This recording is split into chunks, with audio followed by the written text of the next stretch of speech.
కానీ సాయి సచరిత్ర రాకముందే సత్యనారాయణరావు గారు, మా హేమాడ్ పంత్ గారు సాయి సచరిత్రని రాయకముందే, రచించకముందే సావిత్రిబాయి టెండూల్కర్ గారు 800 అభంగాలతో ఒక పూలమాల అల్లి బాబా గారి మెడలో అలంకరించారు.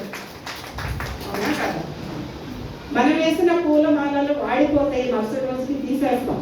కానీ మీరు వేసిన ఈ భజన మాల మాత్రం ఎప్పటికీ స్థిరంగా సుగంధ పుష్పాలు వెదజల్లుతూనే ఉంటుంది. ఇది మాత్రం స్పష్టంగా చెప్పవచ్చు. ఇది ఎప్పటికీ వాడుకొని సుగంధభరితమైన మాల, భక్తుల హృదయాలకు ఆనందం కలిగించేటది మాల. కానీ వీరి యొక్క అనుభవాలు చెప్తుంటే నాకు చాలా ఆశ్చర్యం అనిపించింది. ఆశ్చర్యమో తెలీదు, నిరాకిలో తెలీదు.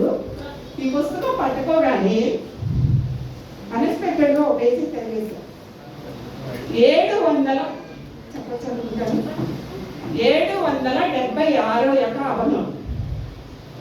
తెలియదు, ఎలా అద్భుతమనే అనుకోవాలి. ఆ అభంగం గురించి కొంచెం చెప్తాను.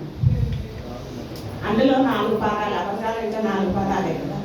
మొదటి పాదంలో అమ్మ రాసింది ఏంటి అంటే, నిన్ను స్మరించుకుంటేనే నాకు శాంతి. మనుషులు ఎవరికైనా నీ స్మరణే శాంతి, నీ నామమే మాకు విశ్రాంతి.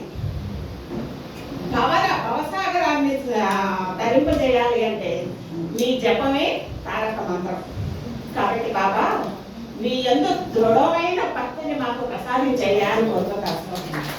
ఆ అభంగంలో మరి ఆవిడ దాన్ని ఆచరించి చూపించారు. సావిత్రిబాయి టెండూల్కర్ గారు ఆచరించి చూపించి తరించారు. తరతరాలుగా వాళ్ళ వంశం కూడా దాన్నే నమ్ముతూ ఉంది, తరుస్తుంది. మరి అంత అదృష్టం మనకు కలగాలి అయితే మనం చేయాల్సింది ఏంటి? వారి యందు దృఢమైన నామాన్ని, నామంతో టెండూల్కర్ గారు తరించారు. ఓం శ్రీ సాయి నారాయణ నమః, ఆ నామంతో తరించారని చక్కగా చెప్పారు.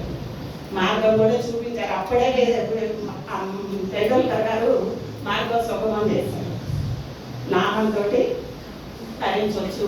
భవసాగరాన్ని దాటించే మంత్రం సాయి మంత్రమే, సాయి నామ జపమే అని చెప్పేశారు. కాబట్టి మనం చేయాల్సిందల్లా, కోరుకోవాల్సిందల్లా సాయి యొక్క